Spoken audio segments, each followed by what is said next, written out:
it says in the bill that this should be, the regulation and lawmaking should be clear, accessible. It shouldn't affect rights and liberties or impose obligations retrospectively. Another one is good lawmaking, which includes consulting with the people affected.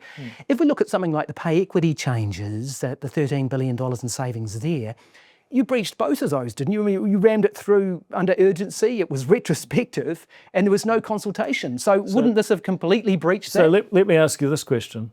Can you answer my one first? Yeah. Where in that law did we in any way restrict people's use and exchange of private property? All we did Where in that law did you consult people?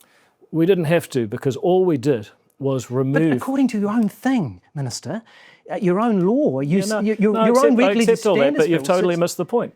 You've totally missed the point. We did not place new restrictions on the use and exchange of people's property. We didn't make it harder for people to do business, to create better products, to serve people, to build more homes. They aren't the two examples I mentioned. I mentioned the example of retrospectivity, which was breached, was it?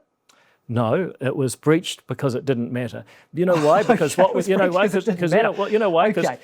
got rid of. Why didn't it matter? Because, well, if you just want to let me answer a question, you'd be amazed what you might learn. It didn't matter because all we did was dismantle a Byzantine crazy system that was ultimately just deciding how much the government would pay different workers that it was employing anyway. Okay. Well, we didn't need all that bureaucracy. But Minister, I'm not arguing about the quality of the system or not. I'm arguing... It's 30 minutes of Guyon talking over David. I'm discussing. And this is a discussion, eh?